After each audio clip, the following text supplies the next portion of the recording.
ይህ የምትሰሙት የክርስቶስ ወንጌል ቃል በሌላ ጊዜ ላይ ጌታችን ኢየሱስ ክርስቶስ ቆሞ ያስተማረው ነው። እንደናንተ ነጠላ አጣፍተው የሰሙት ቃል አልነበረም። በጊዜው ይሄንን ወንጌል በመስማታቸው ደቀ መዛሙርቱ ዋጋ ከፍለውበታል። ስለ ክርስቶስ ሲሰበኩ በማድመጣቸው በአይሁድ ምኩራቦች እንዳይገኙ እየተባረሩ ተሳደውበታል። የማንን ወንጌል በመስማታቸው? አሁን አያችሁ፣ ወንጌል መስማት ቀለለብን የምንለው ለዚህ ነው። እና ካህኑ ራሱ ንፍቅ ካህኑ ሲጸልይ ተማጽኖ ራሱ ያቀርባል። ይህን የሰማነውን የምንሰማውን የወንጌልን ቃል እንድንሰማው ብቻ ሳይሆን እንድንጨክንም አድርገን ይላል። እስኪ እንድንጨክን በሉ። ወንጌል ጭካኔ ይፈልጋል ክርስቲያኖች። ጆሮ ብቻ ሳይሆን ጭካኔ ይፈልጋል። የሰማኸውን መኖር ማለት ነው። አንተ ሲነበብ አድምጠህ ከንፈርህን የመጠጥክበት ወንጌል ሌላው ሲነበብ ሰምቶት ሞቶበታል። አንተ ሲነበብ ያደመጥከውን ወንጌል ዕውቀትን ሲጨምርልህ ሌላውን ግን ከዕውቀት ባለፈ ህይወቱን ለውጦለት አስተካክሎታል። ወንጌል ቀላል ስላልሆነ ቆማችሁ ስሙ አለ። ደግሞ እንደዛ ብሎ ያቆም። ካህኑ ደግሞ ወንጌሉን ገልጦት ከፍ አድርጎ ከጭንቅላቱም ከፍ አድርጎ ቅዱስ የሆነው የእግዚአብሔር ቃል ነውና ወንጌል ቅዱስ ብሎ በተለየ መልኩ ያዜመዋል።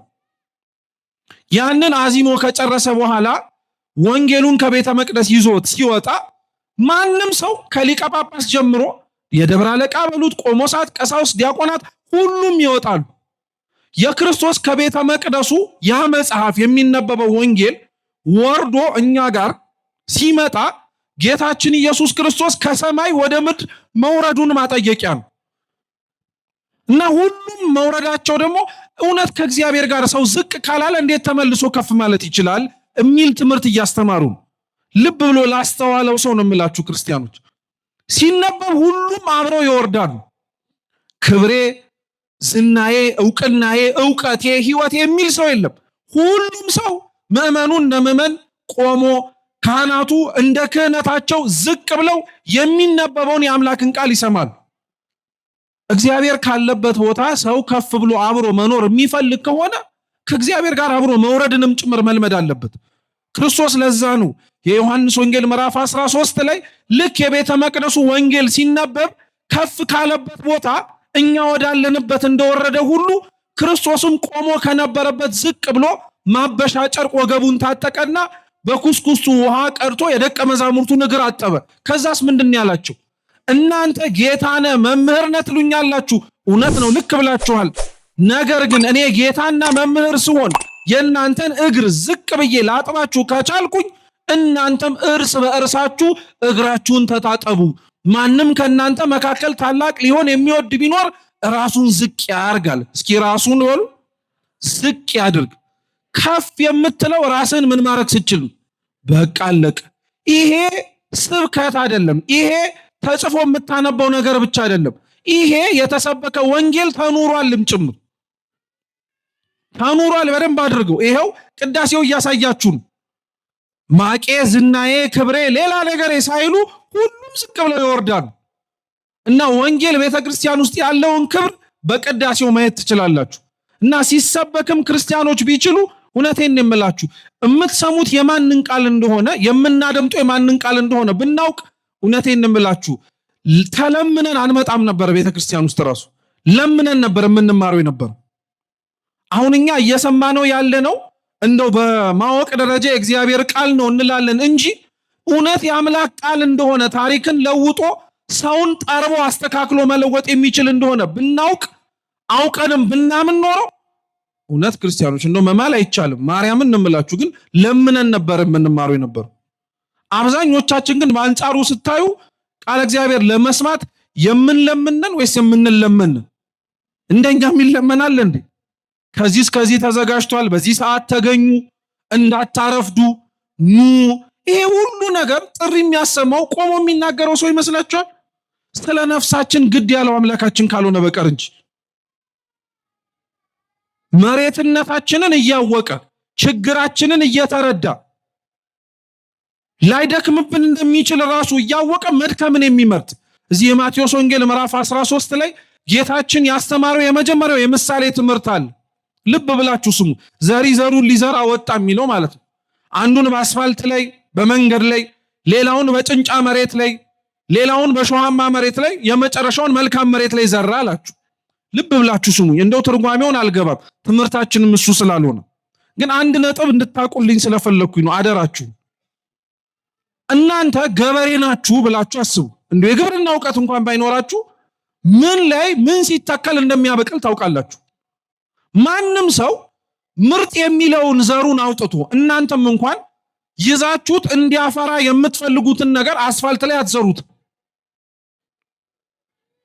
ወጥቶ ሊያደርቀው የሚችልን ቦታ አትበትኑትም። እሾህ አንቆ ሊያስቀረው የሚችልን ቦታ አትዘሩትም። በተቻለ አቅም ያጠራቀማችሁትን ነገር ፍሬ እንዲያፈራ የምትደክሙት ትርፋችሁን ሊመልስላችሁ ለሚችል ነው። እውነት ወይስ ሐሰት? መልሱ እንጂ። እውነት ነው። በቃ አለቀ። ትርፍ ልታገኝበት የማትችልበት ነገር ላይ ጊዜህንም አታባክኑ። ሲጀመር ራሱ በንግግራችን እኮ ይታወቀ። ስንት ታገኝበታለህ? ምን ታተርፍበታለህ?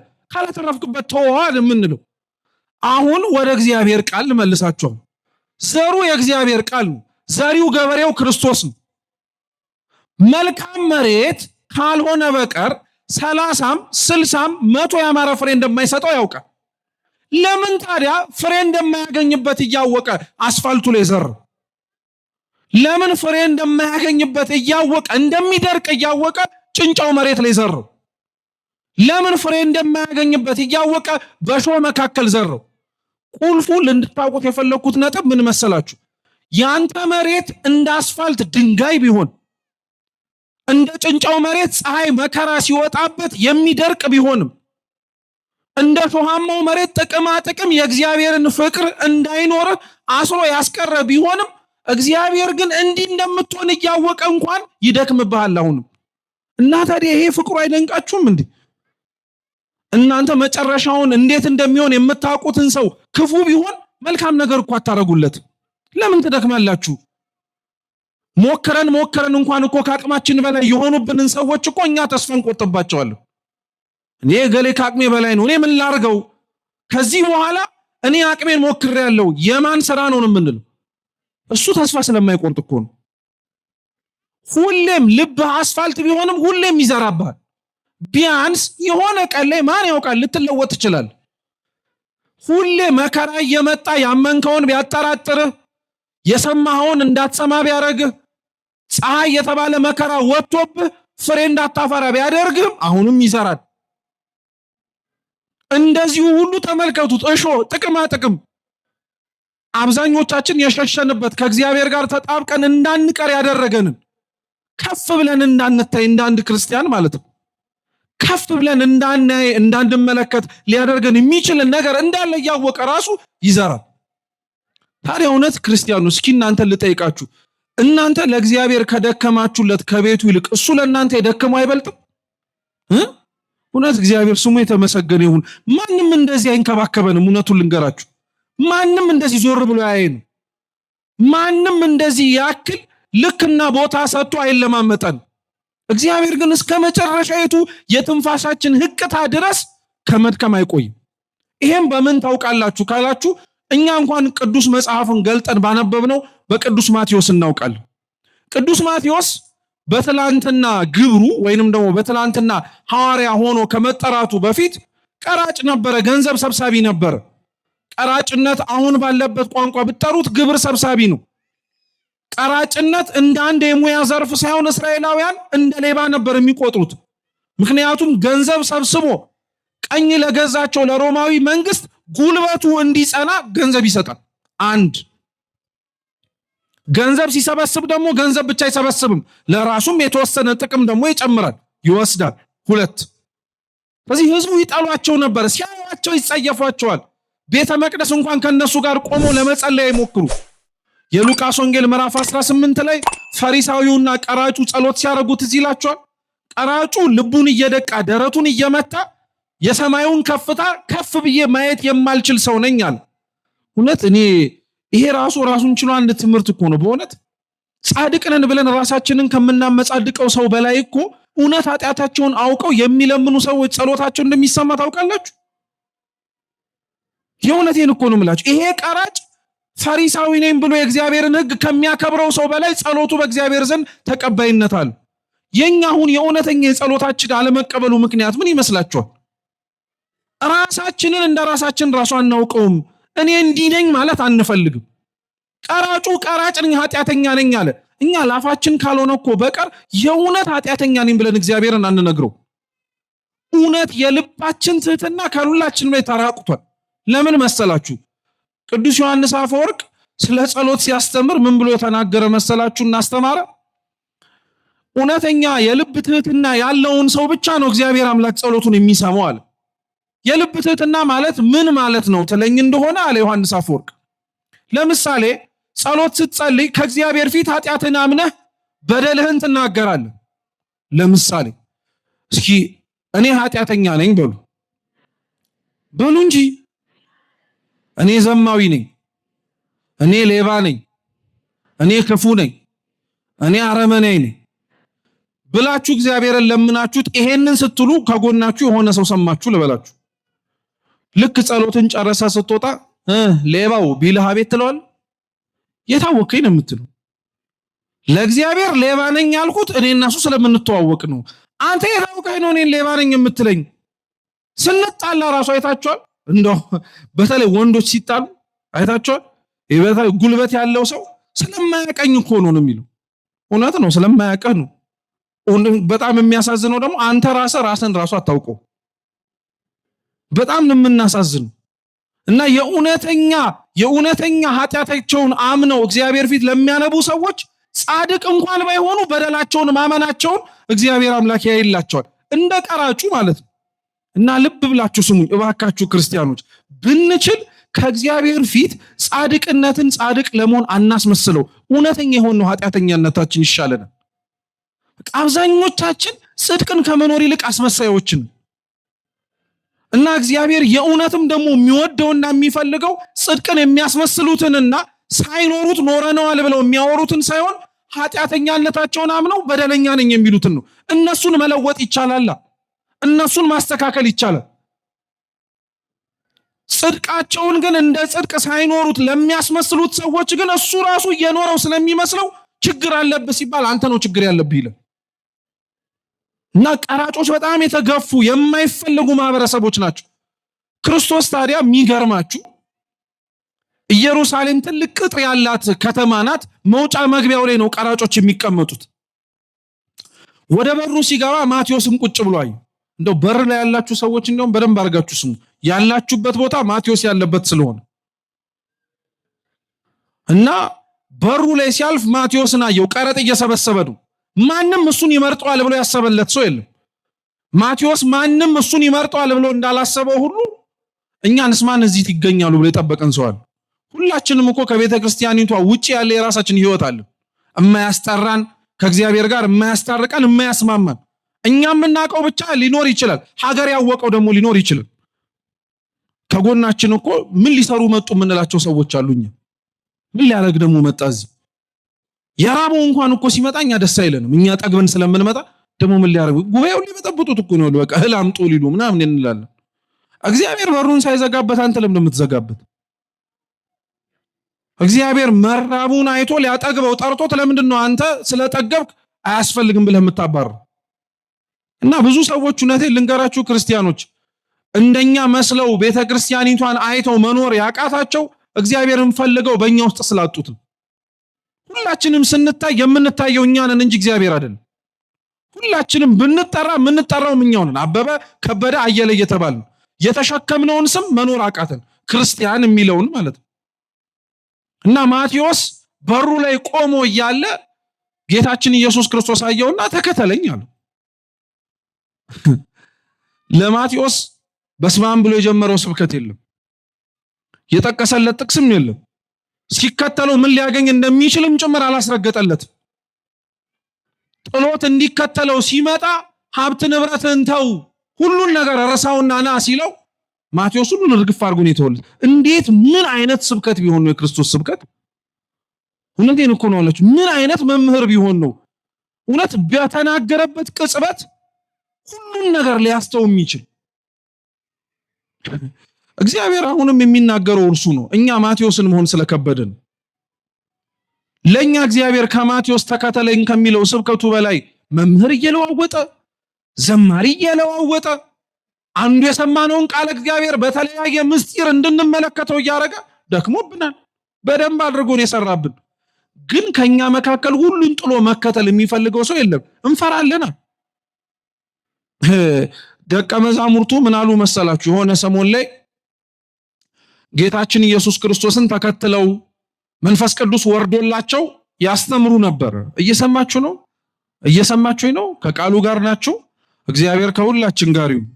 እና ደቀ መዛሙርቱ መንፈስ ቅዱስን ተቀብለው እየዞሩ ማስተማር ሲጀምሩ አንደኛው ወደ ሐዋርያት ማህበር ለመግባት ቅድመ መስፈርት የነበረው ሀብቴ ንብረቴ የሚባል ነገር የለም፣ ካለህም አምጥተህ በሐዋርያት እግር ስር ነው የምትጥለው። ከዛ በኋላ ሀብቱ ያንተ አይደለም፣ የማህበረ ሐዋርያት ነው። ለምሳሌ ኩባያ ነው ያለው ሀብት ልበላችሁ፣ እኔ ያለችኝ እቺ ኩባያ ናት ካለ እሷን በሐዋርያት እግር ስር ሲያስቀምጥ የኔ የሚባል ነገር ይቀራል፣ የኛ ወደሚሆን ደረጃ ይመጣል። በነገራችን ላይ በዚሁ ልንገራችሁ፣ ለምን ይመስላችኋል? አንዳንድ ቦታዎች ላይ በጣም ግድ ካልሆነ በቀር እንደውም ግድ ካልሆነ በቀር አልኩኝ ይቅርታ፣ አብዛኞቹ ቦታዎች ላይ አብያተ ክርስቲያናት ለምን በህዝብ ርብርብ የሚሰሩ ይመስላችኋል? ያው የሚሰራ ህንፃ ጋር ስለሆነም ብዬ ነው። አሁን እዚህ ሰፈር ጸጥ የሚያደርገው ባለሀብት ጠፍቶ ነው ወይም አላፊ አግዳሚ የሰማዕቷ ወዳጅስ ጠፍቶ ይመስላችኋል? አይደለም። አንዳንዶቻችን የእግዚአብሔር ቤትን ሰርተነው ስንጨርስ እኛ ብቻ ከሆነን የኛ ይመስለናል። ስንመጣ ሁሉንም ማዘዝ እንፈልጋለን።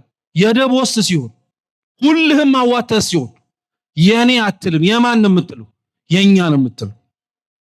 የኛ ነው የምትለውና ሁሉም እየሰጡ ነው የሚገቡት። እና ሰጠው ሐናንያ የሚባል አንድ ሰውና ባለቤቱ ከሀብታቸው ከፍለው በቅዱስ ጴጥሮስ እግር ስር ቁጭ አደረጉ። ያለን ሀብት ይሄ ነው ብለው ግማሹን ደብቀውታል። እና ሊቃውንተ ቤተክርስቲያን ሲናገሩ ለምንድን ነው ግማሹን የደበቁት? ተጠራጣሪ ስለሆኑ ነው ይላል። ምኑን ካሉ የሐዋርያትና የክርስቶስን ትምህርት የሚያስተምሩት መምህራን እንቅስቃሴ የሆነ ጊዜ ላይ ያበቃል ብለው ሰግተው ነበር። እና ሲያበቃ ሁሉም እንደሰጠው ሌባና ችግርተኛ ሊሆኑ በፍጹም ሁሉም ከፈለገ ይማቅ፣ እኛ ግን ትንሽ የቆረስናት ሀብታለችን ብለው ሊጽናኑ ነበር። እና እንደነዚህ አይነት ሰዎች ጠባይ ያለን ሰዎች አሉ። ቤተክርስቲያን ስንመጣ ፍታችሁኑ የምንባለውን ነገር ደግሞ የሆነ ችግር ቢፈጠርና የሆነ ነገር ቢመጣስና እና ባዶ እጄን ልቀር ነው፣ እነሱም ባዶ እጃቸውን አይቀሩም፣ የሆነ ነገር ከጀርባ ቢያስቀምጡ ነው እንደተማመኑት እንላለን። እግዚአብሔር ጋር ሰው ሲመጣ ሁሉን ጥሎ ነው መምጣት ያለበት። ጥለን መምጣት ስለከበድን ይዘነው የምንሄደው ነገር የለም። አሁን እየሰማችሁኝ ነው? ጥለን መምጣት እየከበደን ስለሆነ ይዘነው የምንሄደው ነገር የለም። ራቆትህን ስለማትመጣ ለብሰህ አትሄድም። እርቃንህን ሆነ ስለማትመጣ በእግዚአብሔር ክብርና ግርማ ተጎናጽፈህ አትወጣም። ለብሰህ ትመጣለህ፣ ለብሰህ ትወጣለህ። ከነማንነታችን እንገባለን፣ እንደማንነታችን እንወጣለን። እቺ ቤተክርስቲያን ግን ለዘመናት ቅዱሳንን እየወለደች ቅዱሳንን እያፈራች ያለች ናት። አሁንም ጭምር ይሄ በእኛ ህይወት ላይ እየተንጸባረቀ ያልሆነው የቤተክርስቲያን ክብር ይግባትና እቺ የተሰበሰብንባት ደጅ መካን ሆና መውለድ አቁም አይደለም። እኛ ልጆቿ በማህፀኗ ተወልደን የተገኘ ነው። ግን እንደወለደችን እንደናታችን ሆነን መታየት ስለከበደን እና ቅዱስ ማቴዎስ ሁሉን ጥሎ ተከተለ ክርስቶስን። የራሱን የቁም ተስካር አውጥቶ ሀብት ንብረቱን በሩን እንደከፈተ ጥሎት ሄደ። ማቴዎስ የዛን ቀን የወሰናት ውሳኔ ሁሉን ታሪኩን የለወጠችለት። ማቴዎስ የዛን ጊዜ ላይ ሀብቱን ንብረቱን በሩን ከፍቶ ባይወጣ ዛሬ ማን ያስታውሰዋል? ማንም አያስታውሰው። እና ይገርማል። እውነት ክርስቲያኖች እባካችሁ አድምጡ። ዓለም እንዲያስታውሳችሁ ነው አይደል? መቼም ሁሉም ነገር የምትሞክሩት ሰው እንዳይረሳል የሆነ ሌጋሲ ነው የምንለው ወይ የሆነ ስም ተክለን ማለፍ ነው የምንፈልገው። ስምህ ለዘላለም ተተክሎ ላይነቀል እንዲቆም የምትፈልግ ከሆነ ለእግዚአብሔር ሁሉን ተወለት። ሁሉን ስተወለት ለእግዚአብሔር መልሶ ሁሉን ነገር ይሰጣል። ማቴዎስ ለእግዚአብሔር ብሎ ለክርስቶስ ብሎ ሁሉን ሀብት ንብረት ተወ። ክርስቶስ ለማቴዎስ ምን ሰጠው ብትሉ መንግስቱን፣ ሰማዩን፣ የሰማዩ ወርሰኑ፣ ጠረፉ፣ ገደቡን እኮ ከእግዚአብሔር ውጭ ማንም አያውቀው። የማቴዎስ ሀብት እኮ ይቆጠር ነበር። ቁጠሩት ቢባል ይቆጠራል። የሰማዩን ስፋት፣ ጥልቀት፣ ርዝመት ውስጡ ያሉትን ቅዱሳንን ማን ሊቆጥራቸው ይችላል ከእግዚአብሔር ውጭ? ማንም። እና ማቴዎስ ትቶ መከተል ምን አይነት ነገር እንደሆነ ስለሚያውቅ ትተው የተከተሉትን የቅዱሳንን ታሪክ እንድናውቀው አሁን እኛ ያነበብነውን ወንጌል ጻፈ። የማቴዎስ ወንጌል እና ዮሐንስ ወንጌል የመጀመሪያዎቹ ዘመናት ወይንም ደግሞ የመጀመሪያዎቹ የክርስትና ዘመናት ላይ በጣም የተተረጎሙ ወንጌላት ናቸው። በነገራችን ላይ ቅዱስ ዮሐንስ አፈወርቅ የማቴዎስ ወንጌል ከ90 በላይ ድርሳናት ትርጓሜያት አሉት። ስለ ማቴዎስና ማቴዎስ ወንጌል ብቻ። የዮሐንስ ወንጌልም እንዲሁ ነው። እና ቅዱስ ማቴዎስ ጽፎልን የምናገኘው ይህ ወንጌል ምዕራፍ 19 እኛ የመረጥነው ላይ አንድ ባለጸጋ ባለሀብት የነበረ ሰው ወደ ክርስቶስ ቀረበ። እየሰማችሁኝ ነው? እስኪ አንድ ባለጸጋ በሉ። ወደ ክርስቶስ ቀረበ። ወደ ክርስቶስ ቀርቦ ያ ባለጸጋ ጠየቀው፣ መምህር ሆይ በሉ እንጂ እኔ እንደሚደክመኝ እናንተም ይድከማችሁ። እስኪ መምህር ሆይ በሉ። አይ አታምሩት እናንተ ደግሞ መምህር ሆይ በሉ። የዘላለም ሕይወትን እንዳገኝ ምን ላድርግ? ባለጸጋ ነው ማለትም ገንዘብ ያለው ሰው ነው፣ ሀብታም ነው። ሊጠይቀው የሚችለው ከእግዚአብሔር ዘንድ ቀርቦ ሊማጸነው የሚችለው ጥያቄ አለ፣ በጣም ብዙ። መርጦ የጠየቀው ጥያቄ ግን ክርስቶስ ጋር ቀርቦ ስለ ዘላለም ሕይወት ነው። አስቡት፣ ባለጸጋ ወደ እግዚአብሔር ቀርቦ ሊጠይቀው የሚችለው ብዙ ጥያቄ አለ። ሀብቴ እንዴት ይቀጥል? ሀብቴ እንዳያልቅ ምን ላርግ? ስለ ሀብቴ ምን ልሁን? ምንም የማይጠየቅ ጥያቄ አለ። ብዙ ነገር መጠየቅ ይችላል። ነገር ግን ክርስቶስ ጋር ቀርቦ የጠየቀው ጥያቄ ስለሚያልፈው ሀብቱ ሳይሆን ስለማያልፈው መንግስቱ ነበር እና የዘላለም ሕይወትን እንዳገኝ ምን ላርግ አለ። ክርስቶስን ግን እንደዛ ብሎ ሲጠይቀው ማን ብሎ ነው የጠራው? መምህር ሆይ ብሎ። እስኪ መምህር ሆይ በሉ። አዎ፣ ያ ባለጸጋ ገንዘብ እንጂ ዕውቀት አልነበረውም። ክርስቶስ መምህር ብቻ አይደለም፣ ጌታ ነው። ቢያውቀው ኖሮ ጌታ መሆኑን የዘላለም ሕይወትን እንድወርስ ምን ላርግ ብሎ አይጠይቀው። የዘላለም ሕይወትን ስጠኝ ነበር የሚለው። አምላክ ነዋ፣ መስጠት ይችላል። ጌታ ነዋ፣ ምንም ችግር የለበትም። እና የዚህ የባለጸጋው የጥያቄው ችግር ምን መሰላችሁ? የኛ የጥያቄ ችግር ነው። እግዚአብሔር ጋር ስንመጣ አንዳንዶቻችን እግዚአብሔርን እንደ እግዚአብሔርነቱ የማናውቀው ሰዎች አሉ። እንደ እግዚአብሔርነቱ ማለት ባህሪየ መለኮቱ የማይመረመር መሆኑን በመዘንጋት አይደለም። ነገር ግን አምላካችን ምን አይነት አምላክ እንደሆነ የማናውቀው ሰዎች አሉ። እንደው ለእንደነዚህ አይነት ችግር ላለብን ሰዎች ቤታችሁ ገብታችሁ ዛሬ መዝሙር 135 እያነበባችሁ ተኙ። መዝሙር 135ን አንብቡት። እግዚአብሔር ቸር ነውና ምሕረቱ ለዘላለም ነውና የሚለው ነገስታቱን እንዴት እንዳጠፋ፣ የኤርትራን ባህር እንዴት ከፍሎ እንዳሻገራቸው፣ ከአለት ላይ ውሃ ከሰማይ ላይ መና እያወረደ እንዴት እንደመገባቸው፣ አታልፉትም የተባሉትን እንዳሳለፋቸው፣ ሁሉንም ነገር እንዴት እንዳከናወነላቸው እግዚአብሔርን አስተውሱት ቤት ገብታችሁ እና እግዚአብሔርን እንደ አምላክነቱ ሊሳነው የሚቻል ምንም ነገር እንደሌለ የማናውቀው ሰዎች አሉ። ልክ የባለጸጋ መምህር ወይ ብሎ እንደጠራው አንዳንዶቻችን ስንጸልይ እንደው አምላክ የምትችል ከሆነ ብላችሁ አታውቁ? የምትችል ከሆነ እንደው የንግግራችን ችግር ይሆን ይችላል፣ ግን ለእግዚአብሔር የምትችል ከሆነ ተብሎ የሚለመን አምላክ ነው አይደለም እኮ። እሱ የሚሳነውና ማድረግ የሚከብደው ነገር አለ እንዴ? አለ? የለም ምንም ነገር። አንተ ነው ችግር ጋር ያለበት፣ ጠያቂው ነው ችግር ያለበት፣ የሚጠይቀው ማን እንደሆነ ባለማወቁ። ሁለተኛው ግን ባለጸጋውን እንደምንነቅፈው ሁሉ ችግሩን እንደምናየው በጣም መልካም ጎንም አለ። ሊጠይቀው የሚችለው ብዙ ነገር እያለ የእግዚአብሔርን መንግስት መለመኑ። የእግዚአብሔር መንግስት ክርስቲያኖች የምትለመናት። አንዳንዶቻችን ክርስቲያን ስለሆንን ስለተጠመቅን አሁን በዚህ ወንበር ላይ ስለተገኘን በእድሜያችንም እስከምንሸመግል እስካሁኗ ቅጽበት ክርስቲያን ሆነን ስለተገኘን ብቻ የእግዚአብሔር መንግስት የምንወርሰው የሚመስለን ሰዎች አለ። ምንም ጥርጥር የለውም። እኔማ የምንል ሰዎች እንደው ለአፋችን አይ እኔማ ምናምን ልባችን ግን እና ታዲያ ይሄንን ሁሉ ዘመን ክርስቲያን ሆኜ ማንም ሲክድ፣ ማንም ሲያፈነግጥ፣ ማንም እዛ እዚህ ሲንዘላዘል እኔ እኮ ነበርኩኝ ብለን በልባችን የምንታበይ ሰዎች አለ። እኔ እግዚአብሔር መንግስት እውነት ክርስቲያኖች መጨረሻ የለመናችሁት መቼ ነው? ከምንለምነው ልመናዎቻችን ውስጥ፣ ከምናመሰግነው ምስጋናዎቻችን ውስጥ፣ ስለ እግዚአብሔር ከምንሰጠው ምስክርነቱ አብሮ አቤቱ ጌታ ሆይ መንግስትህን አውርሰኝ ብሎ የጠየቀ ማን አለ? እንደው እቺ ቤተ ክርስቲያን እግዚአብሔር ነው እንደው ክብር ምስጋና ይደርሰው ሌላ ምን ይባላል?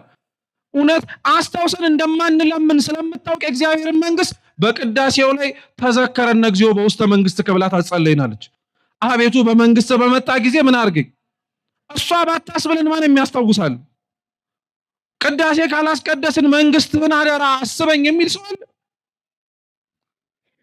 ስንት ቁም ነገር የሚለመን ባልጠፋበት፣ ስንት ቁም ነገር ባልተዘነጋበት ነው የምንለው።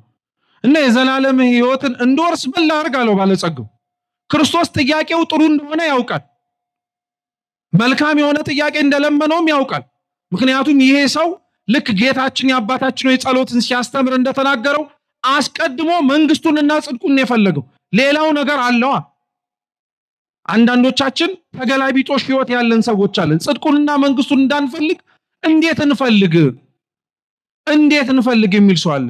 የመልካ ኤዶም ደራሲ እመቤታችንን ሲማጸናት ይለምናታል። እመቤቴ ሆይ ከረሃብና ከጥም ከልብስ መራቆትም እባክሽ ሰውሪኝ፣ ምክንያቱም ረሃብ ክፉ ነው ይላል። ጥም ክፉ ነው፣ ምክንያቱም መለመን ያለበትን ሰው ስለሚያስረሳው ማለት ነው። እና ከጽድቁና ከመንግስቱ በኋላ ያለው ነገር ጎድሎብን ያለን ሰዎች የእግዚአብሔርን መንግስት መለመን ለኛ ቅርባችን አይደለም። መጀመሪያ የእሱን መንግስት እንድንለምን ቅድመ መስፈርት እናሟላለን። አምላክ ይሄን ስጠኝና ከዛ በኋላ እኔ ካንተ ጋር ነኝ ያልንበት ቅጽበት የለም። እቺን አሟላልኝና ከቤቱ ውልፍች አልልም፣ እንደው ከወጣው እንኳን እግሬን ስበረው እንላለን። ደሞ እኮ እንደሚቀር ሰው ነው የሚያደርገን። የተደረገልን ምሽት አይደለን እንዴ? እሱን ከማመስገን ይልቅ የማይመሰገነውን ክፉ ስራ እያደረግን የምንቀመጠው። እና ያ ሰው መጀመሪያ ጽድቁንና መንግስቱን ነው ያሸው። እና ክርስቶስ ቀጥታ መልስ አልመለሰለትም። ምን አለው መሰላችሁ? ለምን ቸር መልካም መምህር ነህ ትለኛለህ አለ። እናንተን ልጠይቃችሁ ክርስቲያኖች፣ አምላካችን ልዑል እግዚአብሔር ቸር ነው አይደለም? መልካም ነው አይደለም? አይደለም? ጥሩ አትቆጧ። መምህርስ ነው አይደለም? እና ክርስቶስ ለምን ይሄን ባለጸጋ ለምን ቸር መልካም መምህር ትለኛለህ አለው? የሆነው ነገር እኮ ነው፣ መምህር ነው። አዎ፣ ግን ለምን መሰላችሁ? ክርስቶስ እንደዛ ብሎ ያንን ባለጸጋ ያስተካከለውና ያረመው ይሄ ባለጸጋ ክርስቶስን መምህር ሆይ እያለ አክብሮ የጠራው እሱም ባለጸጋ ስለሆነ አቤት ባለጸጋው ብሎ እንዲያቆላጵሰው ነው። አንድ አባባል አለ እንዲያውም አመስጋኝ ሰው ሲያጣ ሰው ራሴን በራሴ አፌን በብላሴ ካላቆላጵስኩ ማን ያቆላጵሰኛል? ካላመሰገንኩ ራሴን በራሴ ማን ያመሰግነኛል እንደማለት። እና ያ ባለጸጋ ክርስቶስን መምህር ሆይ ያለው ባለጸጋ ስለሆነ ባለጸጋው እንዲባል። አንዳንዶቻችን ለእግዚአብሔር የምናደርገውን መልካም ነገር እርሱም እንዲመልሰው እንፈልጋለን። ልክ ከክልል አይነት ግንኙነት እንዲኖረን ማለት ነው። አንተ የሆነ ነገር ካረክ የሆነ ነገር ትጠብቃለህ። ለምሳሌ ዛሬ ጧፍ ይዞ የመጣ ሰው የሆነ እንዲበራ የሚፈልገው ነገር አለ ቤት ውስጥ። ካልሆነ ጧፉን ማማረር የሚጀምረው ደሞ እኮ እኔም ይሞላልኛል ብዬ ጧፍ ይዤ መምጣት። እጣን ይዞ የመጣ ሰው፣ ጧፍ ይዞ የመጣ ሰው፣ ዘቢብ ይዞ የመጣ ሰው፣ ኧረ ተውት። የሆነ ነገር ለእግዚአብሔር ቤት ያረገ ሰው ማረግ እንዳለበት አምኖ የሚያረግ ሰው በጣም ጥቂቶች እንደሆኑ ታውቃላችሁ። አብዛኞቻችን ለእግዚአብሔር የምናረገው ባለዳ ልናረገው ነው። ይሄን አርግ የለህ ብለን ልንነግረው እንዲሆን የለህ ሰውንትን ሲያረግ እኔ እንደዚህ አርግ የለህ። እንዲህ አይነት ግንኙነት አይኖራችሁ ከእግዚአብሔር ጋር። ክርስቲያኖች ማረግ ያለብንን የምናደርገው ለእግዚአብሔር የሚያረግልንና መልሶ የሚሰጠን የሆነ ነገር እንዳለ በማመን አይደለም። ከፈለገ ያርገው ከፈለገም ያደርገው፣ መደረግ ስላለበት ግን እናደርገዋለን። ዜና አበው ላይ አንዲት ሴትዮ ነበረች ይባላል እና አስቄጥስ ገዳም ውስጥ ሄዳ አባ ዮሐንስ አጺር ከነበረበት ቦታ ላይ ገብታ ለሱ 20 ወቄት ወርቅ ለገዳሙ ልሰጥ ነው የመጣሁት አለ። ለጠቅላላ ዕውቀታችን ትንሽ ፊታችሁን ጨለም አለ። 20 ወቄት ወርቅ ማለት ምዕመናን ልብ ብላችሁ ስሙ፣ 20 ጆንያ ሙሉ ወርቅ ማለት ነው። ብዙ ነው። አዎ፣ እኛ የምንሰማው እንደዚህ አይነቱን መስዋዕት ወይም ደግሞ ስጦታ እኔም ባይኔ አይቼም አላውቅም። 20 ጆንያ ሙሉ ወርቅ ተሸክማ መጣ። የገዳሙ በር ላይ አንኳኳቸው እና የገዳሙን በር የሚጠብቁት ደቀ መዛሙርት ከፍተው አቤት ሲሏት ለቤተ ክርስቲያን ለገዳሙ ልሰጥ ነው የመጣሁት አለ። እሰይ እግዚአብሔር ያክብርልን ብለው ሊቀበሏት ሲል በፍጹም ማለት ለሳቸው ካልሰጠው እኔ ለእናንተ አልሰጥም ማለት። አንዳንድ ሰው መባውን ይዞ ይመጣና ቤተ ክርስቲያን ማለት ነው ምን አይነት ጸባይ ያለብን መሰላችሁ? ለቤተ ክርስቲያን ልንሰጥ ነው የመጣ ነው ሲል አጠገባችን ያለ የሚመለከተው አገልጋይ የሆነ ሰው እሺ ልቀበላችሁ ብሎ እጁን ሲዘረግ አያያያይ ተው የእናንተን ነገር እያወቅ ነው ዋናው ጋር አድርሰኝ፣ እሱ ጋር ካልገባ እናንተ ጋር አይሆንም የሚል ሰው አለ። እርግጥ ነው ካለብን ድክመት አንፃር ነው ሰው እንደዛ ብሎ የሚናገረው እንጂ እንዲሁ ዝም ብሎ ያበቀለው ነገር አይደለም። ድክመታችን መታወቅ አለበት፣ መታረምም ጭምር አለበት። የሴትየዋ ግን ድክመት ምን መሰላችሁ? ለዮሐንስ ሐፂር መስጠት የፈለገችበት ምክንያት ነበራት እና እምቢ ስትል ሲያስገቧት ጆንያ ሙሉ ወርቁን ይዛ ፊተው ላይ ከመረችለት። ቀናም ብሎ አላያትም። እሱ ሳሌን ዘንቢል እየሰራ ነው፣ እየታታ ነው። 20 ሙሉ ጆንያ ወርቅ አምጥቻለሁ አባቴ ተቀበለኝ አለችው። እግዚአብሔር ይስጥሽ አላት። አሜን ብላ ወጣችና ትንሽ ግን ከገዳሙ ወጣ መንገድ ላይ ስትሄድ ከነከናት። ያመጣችው 20 ጆንያ ሙሉ ወርቅ ነው። አንድ ጆንያ ሙሉ ወርቅ እንዳመጣው ጠጠር እንዳመጣ እግዚአብሔር ይስጥሽ ይላታል እንዴ? እንዲህ አይነት ጸባይ ያለብን ሰዎች አለን። ይሄማ በነገራችን ላይ እንደው በጣም ምን ነገር ነው። እሺ አሁን መስከረም 29 እዚህ ንግስ ነበር አይደል? ነበረ። ጥሩ ብዙ ስለት ሰምታችኋል። 50 ሺህ ብር አምጥቷል ለተባለው እንዴት ነው ልል ያላችሁት? እንጥላችን እስኪበጠስ በአስባዩ ራሱ ይበለናል። ታውቃላችኋል? እልል በሉ ምመና በረምብ በሉ። ሰምታችኋል? 50 ሺህ ብር 100 ብርና 10 ብር የምታመጣውስ ከሌላት ላይ ፈልቅቃ የምትሰጠው አስናት። እግዚአብሔር ስለቴን ሰምቶኛል ብሏል እልል በሉላቸው ይባልላቸው። የምትሰጥበት ብዛት እኮ አይደለም ለእግዚአብሔር ቁም ነገሩ፣ የሰጠህበት ልብህ ነው እንጂ የሰጠህበት ልብህ ነው ብዛቱ አይደለም። እኛንን ብዛቱን አይተን የምንለው እንጂ እግዚአብሔር ይሄን እኮ ምን ነው ለሱ ጥቂት አድርጎ ያመጣውን ላይ ይችላል። ደግሞ እንደዛ ሲባል ነው እንዴ ብላችሁ ጥቂት አምጡ አሏችሁ። እኛ መረዳት እንትን ስላል የምንሰጥበት ልብ ነው። ብዙም አምጥቶ ከልቡ ንጽህና የሰጠ ሰው ካለ ሰየው፣ ጥቂትም አምጥቶ ከልቡ ንጽህና ከሰጠ ሰየው። ጥቂት የሰጠ ሰው የልብ ንጽህና አለው እያልን አይደለም። ጥቂትም ሰጥቶ የሚያማርራል ደግሞ ከሌለ ሰጠቻቸው ብሎ ሌላ ታሪክ ውስጥ የሚገባም አለ። ስለዚህ ሴትዮዋ ከነከናትና መጣች። የሰጠሁት እኮ 20 ወቄት ወርቅ ነው አለች። ያው እልል በሉልኝ ነው፣ ሌላ ምንም አማርኛ የለው። 20 ወቄት ወርቅ ነው የሰጠሁት ጆንያ ሙሉና እግዚአብሔር ይስጦት ሲሉኝ እኮ ምናልባት ካላዩት ብዬ ነው አለች። ተገፍቶ እንዲታይ ማለት ነው። እና አባ ዮሐንስ ሐፂር ምን አሏት? ለማን ነው የሰጠሽው አሏት። ለእግዚአብሔር። ታዲያ እግዚአብሔር ይስጥሽ ለኔ ያልሰጠሽኝም ማለት እውነት ነው። አንዳንዶቻችን ለእግዚአብሔር ሰጠን ሰው እልል እንዲልልን እንፈልጋለን። ባይልህስ መስጠትህን ልብ የሚል ሰው ቢታጣስ እግዚአብሔር ያይሃል። ስንቱም በእውን አፍስሶ የሚቀበለው ሰው ሳይው የሚሰጥ ሰው እኮ አለ። ስንቱ እግዚአብሔር ደርሶለት አውደ ምሕረት ላይ ሳያስነግር የሚሰጥ ሰው አለ። አንዳንዶቻችን ደግሞ አውደ ምሕረት ላይ አይነገርም፣ በቃ ይሄ ውዳሴ ከንቱ ያመጣ ነው ምናምን ሲባል እሺ ይሉና ምን አይነት ደግሞ ቴክኒክ ተፈጠረ መሰላችሁ? ስሜን እግዚአብሔር ያውቀዋል ብለን ደግሞ መጣን። ስምህን እግዚአብሔር ካወቀው ስራህን ሳያውቀው ዝም በል በቃ። ወይ ከተናገርክ ተናገር፣ ካልሆነ ግን ምን አድርገው አስቀረው በቃ። እና እግዚአብሔር አምላክ እንዲህ አይነት ጌታ ነው ልላችሁ ፈልጌ ነው። እና ያ ባለጸጋ መጥቶ መምህር ወይ ሲለው እግዚአብሔር አምላክ ባለጸጋው ያላለው ለዛ ነው። አብዛኞቻችን እግዚአብሔርን ስናመሰግነው እሱም የማያመሰግንህ ለምን ብለህ እንዳመሰግንከው ማወቅ ይፈልጋል። መመስገን እንዳለበት አውቀን ነው እርሱ የባህሪ ንጉስ እንደሆነ ተረድተን ነው ወይስ እንዲሁ እግዚአብሔርን እንዲያመሰግነን ፈልገን ነው የምናደርገው? አይደለም። መደረግ ስላለበት ፍርድ የእርሱ ነው። መጨረሻ ሊሰጠን የሚፈልገውን ያድርግልን አምላካችን። ከኛ ግን መጉደል የለበትም።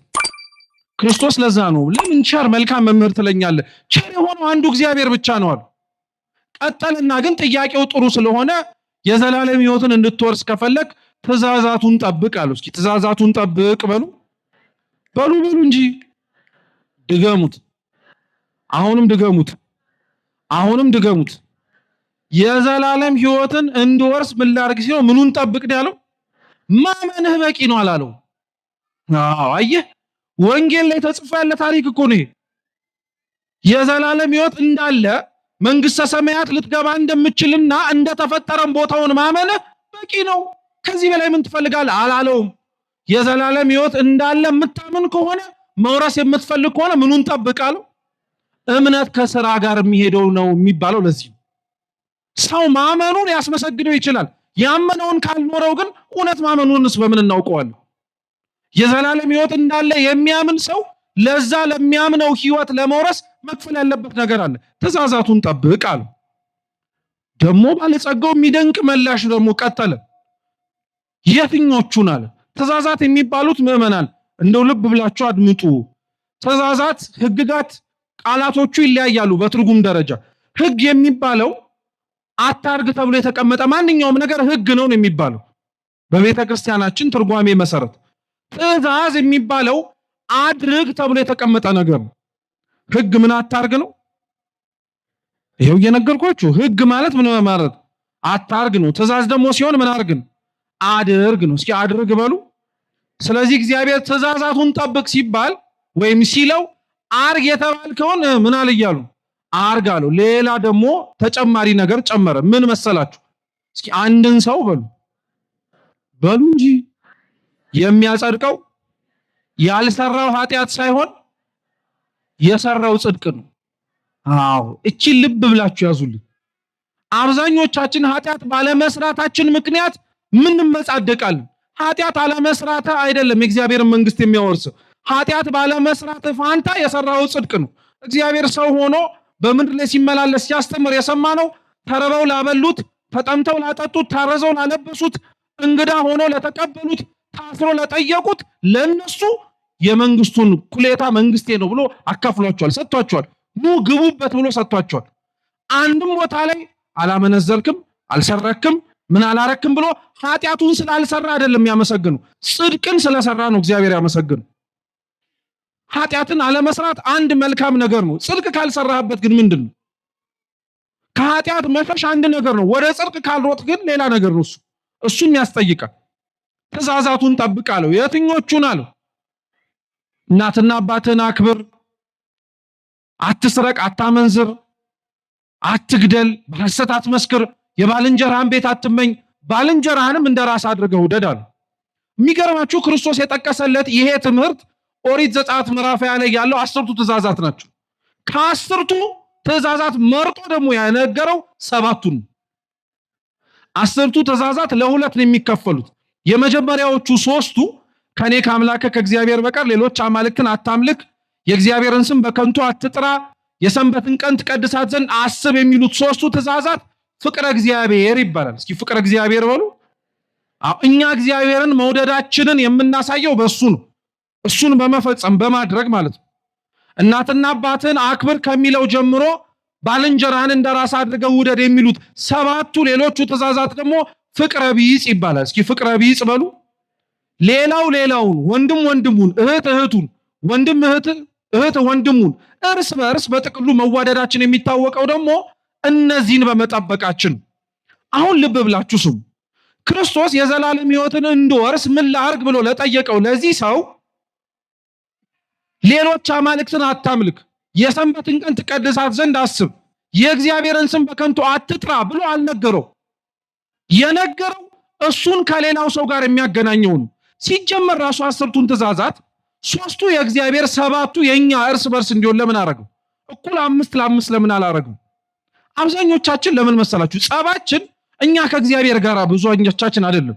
ጸባችን እርስ በርስ ነው። እርስ በርስ ነው የምንባለው፣ የምንናከሰው፣ ክፉ ለክፉ የምንደራረገው። በአንጻሩ እርስ በርስ ነው ደግ የምንደራረገው፣ ምጽዋት የምንሰጣጣውም ጭምር። እና እግዚአብሔር ምን ሊለን ፈልጎ መሰላችሁ? የኛን ትእዛዛት እርስ በርስ ያለንን ያበዛልን እናንተ አንዳችሁ ለአንዳችሁ ደግ በማረጋችሁ፣ መልካም በማረጋችሁ፣ ባለመግደል፣ ባለመስረቅ፣ ባለመመንዘራችሁ፣ ባለመመኘታችሁ፣ በሐሰት ባለመመስከራችሁ፣ ራሳችሁን በምትወዱበት ልክ ባልንጀራችሁን በመውደዳችሁ እኔን ነው እያገለገላችሁኝ ያላችሁት ሊል። ይሄን በምን አወቃችሁ ከተባለ ቅድም ያልኳችሁን ክርስቶስ ለጻድቃኑ ተርበው እንዳበሉት ተጠምቶ እንዳጠጡት ልክ ሲነግራቸው ከየት አግኝተንህ አሉት። እስኪ ከየት አግኝተንህ በሉ እንጂ። ክርስቶስ ምን አላቸው መሰላችሁ? እውነት እውነት እላችኋለሁ ከነዚህ ከተናናሽ ወንድሞቻችሁ መካከል ለአንዱ ያረጋችሁት ለኔ እንዳረጋችሁት ነው አላቸው። ሰው ማትገለው፣ ሰው ማትሰርቀው፣ ሰው ላይ ማታመነዝረው፣ በሰው ላይ በሐሰት የማትመሰክረው፣ በሰው ላይ በየቱን የማትመኘው፣ ባልንጀራህን እንደራስ አድርገህ የምትወደው፣ ይሄንን ሁሉ የምታረገው ለባልንጀራ ያላረክለት ነገር በሙሉ ያረክለትም ነገርም በሙሉ ለማን እንዳረከው ነው? እስኪ ለእግዚአብሔር በሉ። ለእግዚአብሔር ነው።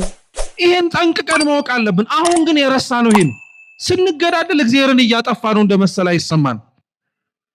ጠላት ነው እንጂ በለዋናቱን እንባባላለን። እያፈረስክ ያለው የገሌን ሰውነት ብቻ አይደለም፣ ክርስቶስ ደሙን ያፈሰሰለት ህንጻ ሥላሴም ጭምር። እየሰረክ ያለው የገሌን ኪስ አይደለም፣ የእግዚአብሔርን ጓዳ ነው። እያመነዘርክ ያለው በሚስት በባለ በጮኛ በጓደኛ ላይ አይደለም፣ በእግዚአብሔር ላይ ነው። በሐሰት እየመሰከርክ ያለው በሰው ላይ አይደለም፣ በእግዚአብሔር ላይ ነው።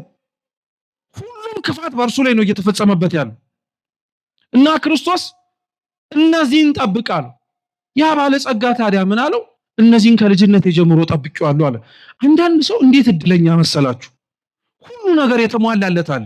በቃ በእኛ አይን ስናየው ሁሉ ነገር የተሟላለት ሰው አለ። እውነት ሁሉ የሞላለት ምን መሰላችሁ? ሁሉንም ነገር ኖሮት እግዚአብሔርም ያለው ሰው ሙሉ ነው። ሁሉ ነገር ኖሮት እግዚአብሔርን ያጣ ሰው ግን ባዶ ነው፣ ምንም ነገር የለውም። እና ባለጸጋው የሚደንቅ ነው። ሀብት ንብረት የሚያስተዳድረው ብዙ ነገር ኖሮት አብሮ ደግሞ ለእግዚአብሔር ሕግም ታዛዥ ነው። እና ይሄንን ሲለው ለራሳችን ምን አይነት ጥያቄ እንድንጠይቀው ያስገድደናል መሰላችሁ? ይሄ ባለጸጋ ከልጅነቱ ከሕፃንነቱ ጀምሮ ይሄንን ሁሉ ሕግ አክብሯል። ክርስቲያኖች እየሰማችሁኝ ነው? እየሰማችሁኝ ነው? እኔና እናንተ ከልጅነታችን ጀምሮ ያላፈረስነው ምን ሕግ አለ? አይዟችሁ፣ አንድ ሕግ ምናልባት ሊኖር ይችላል። ከኔ ከአምላክ ከእግዚአብሔር በቀር ሌሎች አማልክትን አታምልክ የሚል ሕግ አለ አይደል? አለ የለም? ያንን ሕግ አፍርሳችሁታል እንዴ? እንዴት ነው? እዚህ ደብር ሁሉም ሙሳ ክርስቲያን ነው እንዴ? አብዛኞቻችን የምንጽናናው ብዙ አጥፍቻለሁ ግን ቢያንስ እንኳን አምላኬን ምን አላረኩም ብለን፣ ኧረ እኔ አልካድኩም። በጣም የሚያሳዝን ነገር ግን ልንገራችሁ፣ ሁሉንም አፍርሰነዋልስ ብላችሁ እግዚአብሔርን መካድ ማለት ጣዖት አቁመ የሆነ አምላክ ነው ብለ ወይ የሆነ አዳራሽ ገብተ ያዘኝ ልቀቀኝ እኔ አላውቀውም ብለ መናገር ብቻ አይደለም። እግዚአብሔርን አምላክነቱን ተጠራጥረ ሌላ ጣዖት ማምለክ ማለት ምን መሰላችሁ? እያንዳንዳችን ህይወት ውስጥ የሆነ ሰው አለ፣ ቁልፍ ሰው የምንለው ታውቁታላችሁ? ታውቃችሁ ደግሞ ታውቁታላችሁ? ያ ቁልፍ ሰው አለ፣ አታውቁትም? የሆነ ሰው አለ ህይወታችሁ ላይ ቁልፍ ሰው። ለገሌ ከገደልከው እሱ ጉዳይ ገዳይ ነው። እሱ ካለ የማይታዘዝ የለም። እሱ እንትን ካለ የማይፈጽም እና ገሌ ጣዖት እኮ ነው። እግዚአብሔር የሚከፍትልህ መንገድ ከሚኖረውና እርሱን ተስፋ ከምታረቅ ይልቅ የሆነ የምትተማመንበት ሰው አለ። ሁሉም ደግሞ እኮ ነው። ይገርመኛል ደግሞ በተለይ እኛ ኢትዮጵያውያን በቃ አንድ ጸሐፊ ሲናገር ኢትዮጵያውያን ታሪክ ትራስ ነው አለ። እየሰማችሁ? ለኢትዮጵያውያን ታሪክ ትራሳቸው ነው አለ። ምን ማለት መሰላችሁ? ማንም መጻደቅበት ነገር የለንም እኛ ማንኮፈስበት ማለት ነው። ለምሳሌ በጣም ታዋቂ የሆነ ሰው ብታውቁ በምታውቁት ታዋቂ ሰው ትኮፍሳላችሁ። አንተ እኮ ገሌን አውቀዋለሁ ትላለህ። ይሄ ይገርምሃል እንዴ? ታዋቂውን ሰው ባታውቀው ታዋቂውን ሰው የሚያውቀው ሰው ካወቅ ትኮፈሳለህ። አንተ እሱን የሚያውቀው ሰው ካውቃለሁ እኔ ብለህ ማለት ነው። የሚያውቀው ሰው ባታውቀው የሚያውቀውን ሰው የሚያውቀው ስልኩ ያለው ሰው ካለው በሱን ትኮፈሳለህ። አንተ እኔ እኮ የሚያውቀውን ሰው አውቀዋለሁ ስልኩን ያለው ትላለህ። እየሰማችሁ? ይሄ ሁሉ ኩፈሳ፣ ይሄ ሁሉ ምንድነው? ራሳችንን ከፍ ከፍ ማድረግ ነው። ታዲያ ከዚህ በላይ ምን ጣዖትነት አለ? የሰንበትን ቀን ትቀድሳት ዘንድ አስብ። እንደኛ ሰንበት ይሻራል እንዴ? በሰንበት እኮ ስርዓተ ቅዳሴያችንን ተሳትፈን በሰላም ግቡ ተብለን ወደ ዓለሙ ስንገባ በቅዳሴው ላይ የቀመስነውን ያየነውን የሰማነውን ክርስቶስን ለዓለም እንድንሰብክ እኮ ነው እንጂ ቤታችን እጅጋችንን እናጠፈን ቁጭ ብለን እንደ አይሁድ ሰንበት ከዘረጉበት ሳናጠፍ ካጠፍንበት ሳንዘረጋ እንድንቀመጥ አልነበረም። የተራበ የምናበላበት የተጠማ የምናጠጣበት ለጽድቅ የምንደክምበት ቀን ነበር። ዛሬ ግን ተመልከቱ፣ ወላጆች ልጆቻቸውን ለማዝናናት እንኳን የሚሞክሩት እሁድ ነው። ቅዳሴ አስቀድሰው ልክ እንደጨረሱ በጎ ሊያረጉ ከሚያስባቸው ይልቅ ሳምንቱን ሙሉ በጣም ጭንቅላታቸው ተወጥሯል፣ እስኪ ፈታ ይበሉ እንላቸዋለን። ክርስቲያን መሆናችንንማ አንዘንገው እንጂ አንዳንዴ ደግ ነገርን መስራትማ መቻል አለብን። አሕዛብ እኮ በደግነታቸው በለጡን። እናንተ እግዚአብሔርን የማያውቀው ተንበርክኮ የማያመልከው ሰው መልካም ነገር በማድረግ በለጠን። ይሄ እኮ እሳት ሆኖ ሊበላን ያስፈልጋል። እኛ ነበርን እግዚአብሔርን እየሰበክ መልካም ስራችን ሌሎችን መሳብ የነበረበት። የሰንበትን ቀን አልሻርንም። የእግዚአብሔርን ስም በከንቱ አትጥራ። ወይ ከንቱ ምንም አንጠራበታለኝ። ጉድጓድ ውስጥም ስንገባ እንጠራዋለን፣ ስንወጣም እንጠራዋለን። የትም ቦታ እኮ ነው የምንጠራው።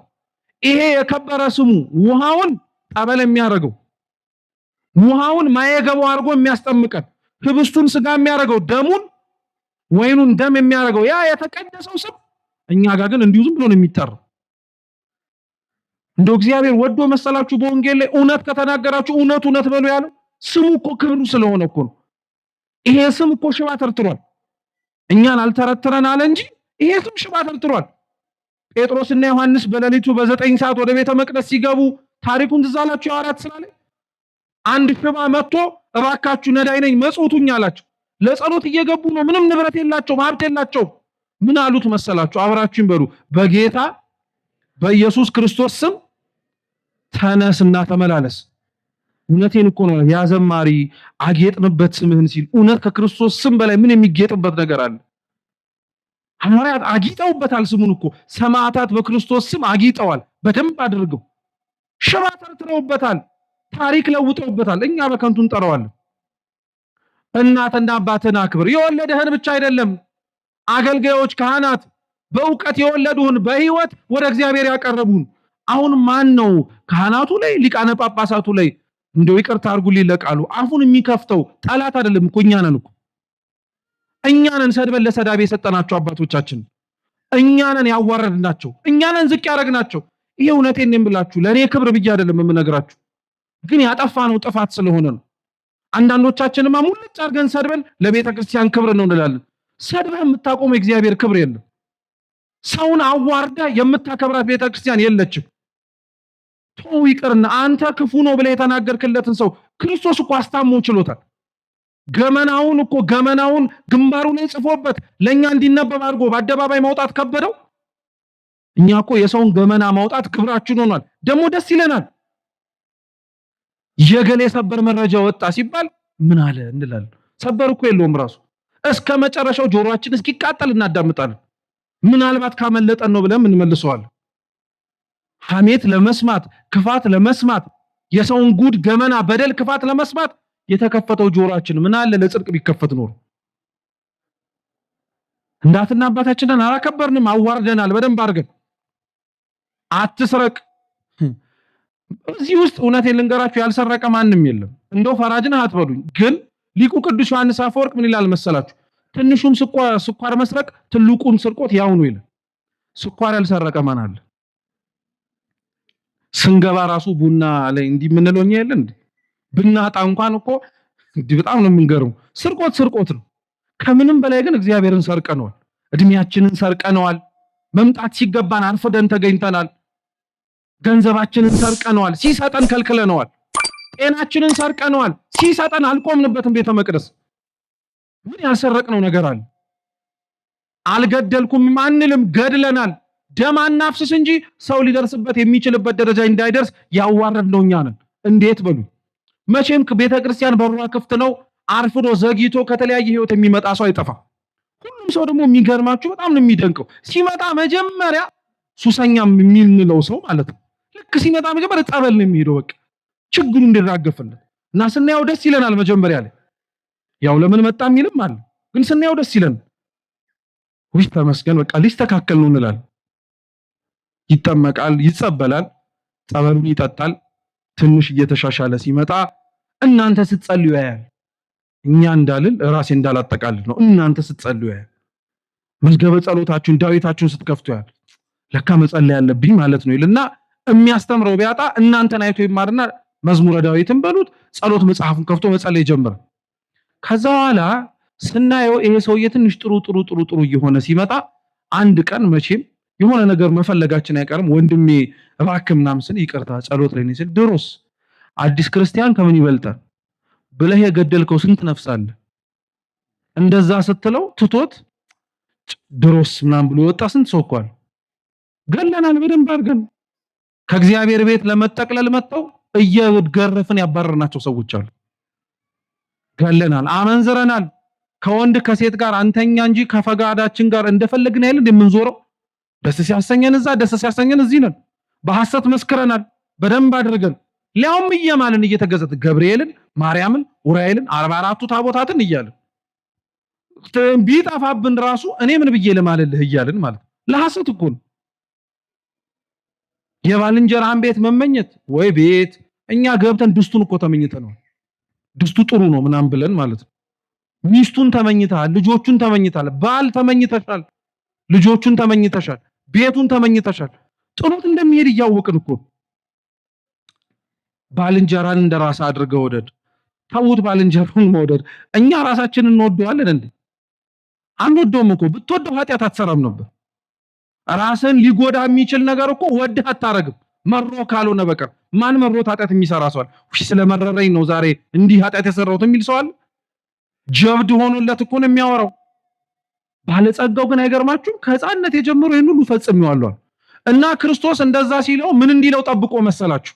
አንተማ በቃ በጣም ብቁ ነህ፣ ጨርሰሃል፣ አሁን ግባ እንዲለው ነው አይደለም።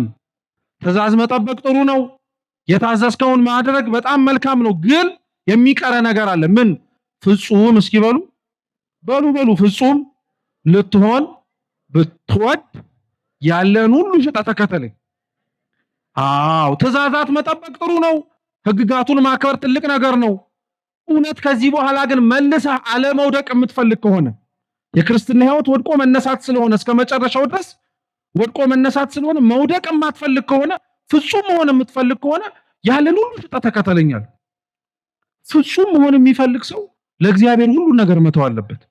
ትናንትና ዓመታዊ ክብረ በዓሏን ያከበራችሁላት ሰማዕቷ ቅድስት አርሴማ ለእግዚአብሔር ሁሉ ነገር ላትታለታለች። ሰማዕትነት ክብር ላይ በነገራችን ላይ ጻድቃንም ደናግላንም መነኮሳትም ስለ እግዚአብሔር ብለው በጽድቅ የተመላለሱ ቅዱሳን እንዴት ቅዱስ ሆኑ ብትሉ ሁሉም ታሪካቸውን አንብቡት። የሆነ ነገር ለእግዚአብሔር ብለው ትተው ነው። እኔና እናንተ ግን ክርስቲያኖች እግዚአብሔርን ለብዙ ነገር ትተነዋል እንጂ ለእግዚአብሔር ብለን የተውንለት ነገር አለ? አማራጭ አድርጎ አሁን እግዚአብሔር አምላክ እዚህ ጋር ብቻውን ቢቆም፣ እውነቴን ነው የምላችሁ፣ ብቻውን ቢቆም እንዲሁ ቀጥ ብሎ ቢቆም ከሱ በተጎኑ ደግሞ በጎን በኩል የለመናችሁት ልመናችን የተማጽኗችን ጸሎታችን መልስ በሙሉ ቢደረደር ማንንም የምንመርጥ? ብቻውን የሆነውን እግዚአብሔር ስታዩት ራሱ እኮ ይሄ ሰው ብቻውን ነው ምን ብቻውን የመሰላቸው ሰዎች እኮ ክርስቶስ ሲራመድ እንዴት እኮ እንደከሰሩ ሲያዩት ባዶ እጁን ነው፣ ሲያዩት ቀሚስ ለብሶ ነው፣ ሲያዩት ከሆኑ ካልተማሩ ሰዎች ጋር አብሮ ሲራመድ ነው። እና ናቁት፣ አላወቁት። በቃ ክብሩን በሙሉ ራሳቸው ወስደው ለሱ ግን ውርደትን አከናነቡት። በአንጻሩ ያላወቁት ክርስቶስን እነሱ እንደዛ ሲያረጉት ያወቁትና አብረውት እግር እግሩ ያሉት ሐዋርያት ግን ይሄው እንኳን በዚች በምድር ይቀርና በሰማያት ባለው ሰማያዊት ኢየሩሳሌም ባሉት መሰሶች ላይ ስማቸው ተጽፏል፣ እንዳይዘነጋ ማለት ነው። ለእግዚአብሔር ብሎ ሁሉን መተው። ቅድስት አርሴማ እንዲህ ነው ያደረገችው። ሁሉን ተወችለት። መጀመሪያ የተወችለት ሰማዕቷ ምኑን መሰላችሁ? ፈቃዷን ነው። እስኪ ፈቃዷን በሉ። ፍጹም መሆን የሚፈልግ ሰው ካለ መጀመሪያ ፈቃዱን ነው መቁረጥ ያለበት፣ ስጋዊ የሆነውን ምኞቱን። ይሄ በጊዜ በሂደት በልምድ የሚመጣ ነው። በአንዴ ለአብዛኞቻችን ላይሆን ይችላል። ሰማዕታቱ ግን ቆርጠውለታል ፈቃዳቸውን፣ ስጋቸውን፣ የሚያስመኛቸውን ይሄንን መሬት እንዲሉ የሚያደርጋቸውን ነገር በሙሉ ይተውለታል። ለምን መሰላችሁ? እንዲኖሩለት ከሚያስመኛቸው ነገር ይልቅ እንዲሞቱለት የሚያስመኛቸው ምኞት ስለሚበልጥ። አሁን እኛ እንድንሞትለት የሚያደርገን ነገር ከመብለጡ ይልቅ የምንኖርበት ነገር በለጠብን። ስለዚህ እግዚአብሔርን አንፈልገውም። በቃ በአፋችን ልንለው እንችል ይሆናል እንጂ በልባችንም እንመኘው ይሆናል እንጂ ቆርጠን መውጣት አቃተን። እነሱ ፈቃዳቸውን ቆረጡ። ፈቃዳቸውን ቆርጠው አላበቁም። ከፈቃዳቸው በኋላ ከእግዚአብሔር ጋር ሊያገናኛቸው የሚችለውን ነገር በሙሉ ቆረጡ። ቅድስት አርሴማም ሆነ አብረዋት የነበሩት ደናግላን እነ ቅድስት አጋታ ሁሉም ዋጋ ከፍለው ነው አብረው የኖሩት የነበሩት ከቅዱስ ጎርጎርዮስ ዘአርማንያ ጀምሮ። ብዙ ጊዜ ላይ እነ ቅድስት አርሴማ ታሪክ ሲተረክ አብረዋት የነበሩት ደናግላን እንደው መዘንጋት የለባቸውም ክርስቲያኖች። እስኪ ቅድስት አጋታ በሉ እንጂ የቅድስት አርሴማ እመመኔት እኮ ናት እሷ። አርሴማን አርሴማ እንድትሆን ያበቃቻት ያስተማራቻት እኮ እሷ ናት። እውነት ነው እኮ መጽሐፍ ይላል እኮ ዋኖቻችሁን አትርሱ ይላል። እሷንማ እንዴት እንረሳታለን? እስኪ ቅዱስ ጎርጎርዮስ ዘአርማንያ በሉ። እሱም ያው ነው፣ መረሳት የለበትም።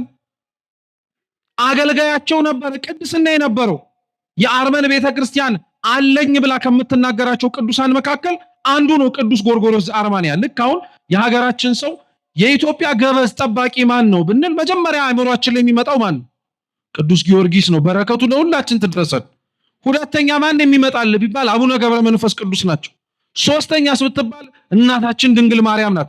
ብዙ ናቸው ለሀገራችን ጠበቃ ዋስ ገበዝ የሚሆናት። ለአርመን ቤተክርስቲያንም ጎርጎርዮስ አንዱ ነው እና ቅድስት አርሴማ ሌሎቹም ማህበረ ደናግል በሙሉ ከፈቃዳቸው ቀጥሎ ቆርጦ የመጡት ነገር ነበር።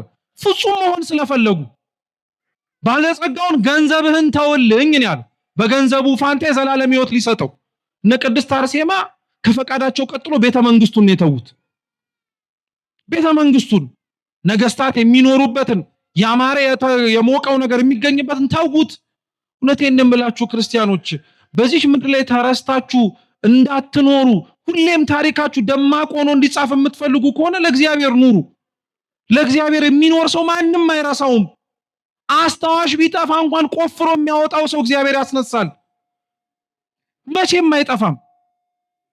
ሁሉን ነገር ተወችለት። ሁለተኛ ሶስተኛ መጨረሻ ላይ ቅድስት አርሴማ ሌሎቹም ሰማዕታት ለእግዚአብሔር ምኑን ተውለት ብላችሁ የምትጠይቁ ከሆነ ራሳቸውን ነው። እስኪ ራሳቸውን በሉ እንጂ።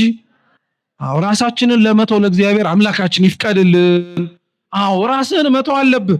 ለእግዚአብሔር የምትሰጠው የመጨረሻው ፍጹም ልትሆን የምትወድ ከሆነ የምታቀርብለት መስዋዕት አንተ ነህ፣ አንቺ ነሽ፣ እኛ ነን። ሌላ ምንም ነገር ሊሆን አይችልም።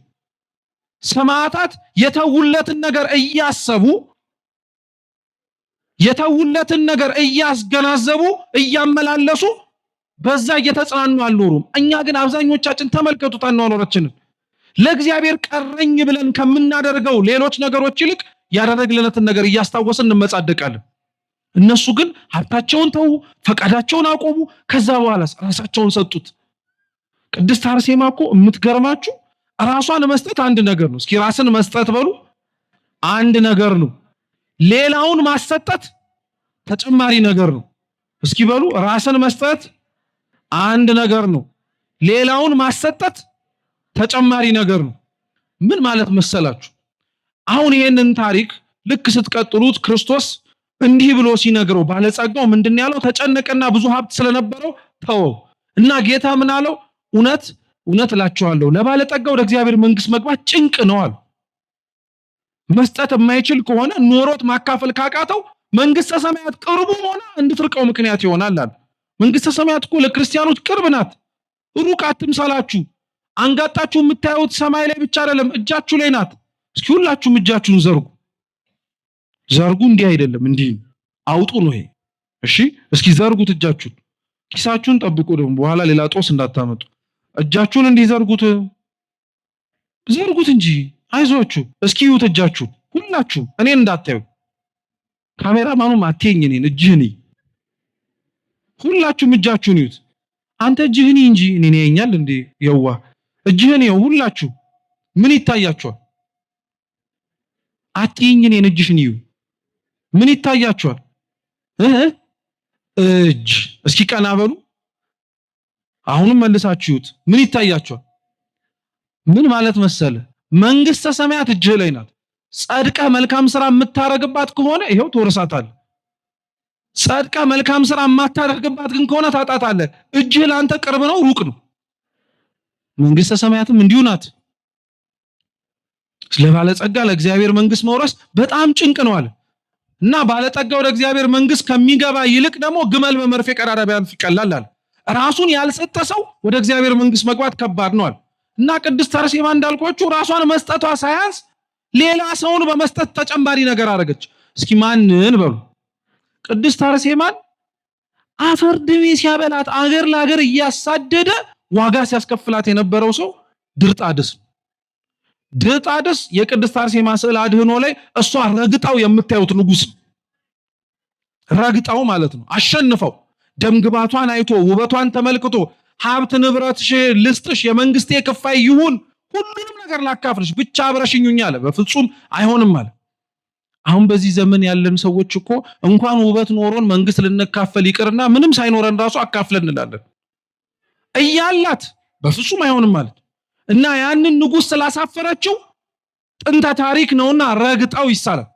ድርጣድስ ግን ታውቃላችሁ የቅድስት አርሴማ ራስ ተቀልቶ መስከረም 29 ቀን ሰማዕትነትን ከተቀበለች በኋላ የሷን ጣዕሟን የሷን ህይወቷን የሷን ዋጋ የከፈለችለትን ክርስቶስ በሷ ዘርነት አውቆታል። ድርጣድስ አሁን የሚረገጥ ሰው ብቻ አይደለም። ከአርማንያ የክብር ቅዱሳን መካከል አገሪቷን ይጠብቋታልም ተብሎ ከሚጠሩ ቅዱሳን መካከል አንዱ ነው። በረከቱ ለሁላችን ትድረሰን። አይዞቹ አሜን በሉ። ድርጣድስ ጻድቅ ነው። አሁን ቅድስት አርሴማን ዋጋ አስከፍሎ ሰማዕትነት እንድትቀበል አርጓታል። ካለፈች በኋላ ግን እሱ ራሱ ባረገው ነገር ተጸጽቶ ንስሐ ገብቶ መልካም የሆነ ህይወት ኖረ። ታዲያ ቅድስት አርሴማ አትደንቅም? ታዲያ ራሷን መስጠቱ አንድ ነገር፣ ያሰቃያትን ሰው እግዚአብሔርን እንዲያውቁ አረገች። እኛ እኮ እግዚአብሔርን ሳያውቁ ያሰቃዩንን ሰዎች እግዚአብሔርን እንዲያውቁ ራሱ አንፈልግም። እኔ በጣም ነው የሚደንቀኝ። አሁን ልብ ብላችሁ አስቡልኝ አደራ። ወደ ሌላ ነገርም ብትጠመዝዙት እንደፈለጋችሁት ይሁን፣ ግን ልብ ብላችሁ ስሙ። አሁን ሁላችንም የምንጠላቸው ሰዎች አሉ። በቃ ማንፈልጋቸው ቤተክርስቲያን ጭራሽ ድርሽ እንዳይሉ የሚፈልጋቸው ቢመጡስ ማሩን ብለው ልናስገባ አስገብተን በሩን ዘግተን አፈርድሜን የምናበላቸው እንኳን መጣ ብለን። እግዚአብሔር ግን እንዴት አይነት አምላክ ነው! ለሱ ብለው ሁሉን የተውለትን ጻድቃንን ያሰቃዩአቸውን ሰዎች ማረን ብለው ሲመጣ እሺ ብሎ ያስገባል። ድርጣድስን የእግዚአብሔር መንግስት ላለመግባት አልከለከለውም ንስሐ ከገባ በኋላ። እና በጣም ነው የሚደንቀው። ሰማዕታት ሁሉን ነገር ስለተው ሁሉን ነገር እግዚአብሔር መልሶ ሰጣቸው። ይሄን ሁሉ ሲሰሙ ነው ለካ እነ ቅዱስ ጴጥሮስ እውነት ይሄ ነገር እንዴት ይቻላል? ማን ሊድን ይችላል? እውነት ነው። ማን እግዚአብሔር አመስግኖት እስከ መጨረሻው ታማኝ ሊሆን ይችላል? ክርስቶስ ታዲያ እንዲህ ብሎ ነገራቸው፣ ይሄ በሰው ዘንድ አይቻልም፣ በእግዚአብሔር ዘንድ ግን ምኑ ይቻላል? ሁሉም ይቻላል። እስኪ በእግዚአብሔር ዘንድ በሉ፣ ሁሉ ይቻላል። ዛሬ ኃጢአተኛ ሆነው ነገ ጻድቅ እንሆናለን። በማን ይቻላል? በእግዚአብሔር። ዛሬ ሌቦች ሆነው ነገ መጽዋች እንሆናለን። በማን? በእግዚአብሔር። በሰውም አይቻልም። ዛሬ አሳዳጅ ሆነው ነገ ለክርስቶስ ተሳዳጅ እንሆናለን። በማን? የሰማዕታትን ክብረ በዓል የምናከብረው ለዚህ ነው ክርስቲያኖች። እሷን ስታዩት እሷን ስትመለከቷት አስታውሱ። ሁሌም ስዕል አድህኗን ስታዩት ራሱ ቅድስት አርሴማን እንደው ይሄ ብቻ ህሊናችሁ ላይ ቢመላለስ ራሱ ጥሩ ነው። እርሷ በመሞቷ ሌሎች በቀሉ። ዘሩን ሊዘራ ወጣል። ጠርጡለስ የሚባል ሊቅ ሲናገር የክርስቲያኖች ደም ዘር ነው ብሎ ይናገራል። ዘር ወድቆ በስብሶ ፈርሶ 30 60 መቶ እንደሚያፈራ ሁሉ ሰማዕታት ሲሞቱ ሞተው አይቀሩም። ሌሎች በእነሱ ስም በእግዚአብሔር አምነው እንዲመጡ ምክንያት ይሆናሉ። ክርስቲያኖች እኛና እናንተ ሁላችንም ዘር ነን። አውቀንበት ብንዘራ ወደ ወጣንበት ዓለም ዓላማ ኖሮን ክርስትናውን ወንጌሉን ብንኖረው እኛን አይቶ ሊመለስ የሚችል በእኛ ህይወትና ኗኗር ተማርኮ እግዚአብሔርን ሊያውቅ የሚችላል። አምላካችን ቅዱስ እግዚአብሔር በቸርነቱ ያን ያርግልን። የሰማነውን በልቡናችን ሰሌዳ ይጻፍልን። በጎደለው በነጠበው በክቡራን ሊቃውንት የሚታረም ይሁን። ወስብሐት ለእግዚአብሔር።